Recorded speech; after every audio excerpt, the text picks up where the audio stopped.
আসলে নির্বাচন পিছিয়ে যেতে পারে বা নির্বাচন এর সক্ষমতা দেখেন আমি নির্বাচন পিছিয়ে যাওয়ার জন্য আমি মনে করি বিএনপির এখন অনেক দায় আছে। বিএনপি শুরু থেকেই নির্বাচন দাবি করে আসছে কিন্তু ওনাদের যে নেতা জনাব তারেক রহমান সাহেব নিপীড়িত নেতা, উনি যদি দেশে না আসেন আমার কাছে কেন জানি মনে হচ্ছে তফসিল ঘোষণাটাও পিছিয়ে যেতে পারে। এবং তফসিল ঘোষণার আগে যদি জনাব তারেক রহমান দেশে না আসেন তাহলে ওই নির্বাচন কমিশনও তাকিয়ে থাকে লন্ডন কি হচ্ছে, প্রধান উপদেষ্টা তাকিয়ে থাকে লন্ডন কি হচ্ছে, ওনার কখন ফ্লাইট হচ্ছে, সকলের একটা টেনশন থাকে। আরে ভাই আপনি একজন প্লেয়ার, আপনার তো মাঠে আসতে হবে, আপনি মাঠে না আসলে রেফারি বা বাকি দলের প্লেয়াররা সবাই তো আপনার জন্য অপেক্ষা করছে, আপনি আসেন কন্টেস্ট করেন।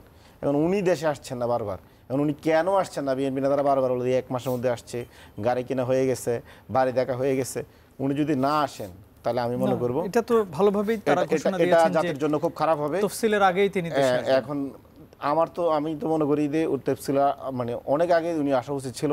এখনো আমার মানে দাবি থাকবে বা আমার এটা চাওয়ারই তফসিল যাতে কোনোভাবে ওনার কারণে না পিছায় বা উনি যাতে তফসিলের উপরে কোনো প্রভাব ওনার না পড়ে, উনি না আসাটা যাতে কোনো প্রভাব না পড়ে। আর এখানে দেখেন আমরা কিন্তু শুরু থেকে বলেছি এদের এই ডক্টর ইউনূস গভর্নমেন্ট লন্ডন বৈঠকের পরে যে উনি বিএনপিকে যে প্রতিশ্রুতি দিয়েছিলেন যে উনি বিএনপি দেখবেন লন্ডন মিটিং এর পরে বিএনপি একদম ঠান্ডা হয়ে গেছে।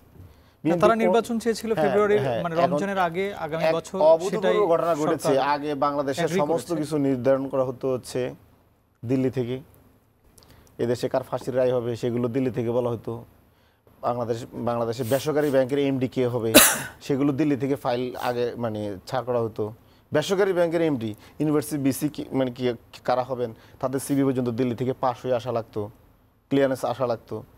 এখন আমরা মনে করলাম সেই জায়গা থেকে আমরা উত্তরণ ঘটেছি। আমাদের দেশের একটা ইলেকশন, আমরা সকল দল, সকল মত এবং সকল পেশাজীবীদেরকে নিয়ে আমরা ঢাকায় বসে ইলেকশনের ডেটটা ঘোষণা করতে পারলাম না। আমাদের কি করতে হলো, একটা দলকে খুশি করার জন্য আমরা লন্ডন থেকে ইলেকশন ডেট ঘোষণা করা লাগলো।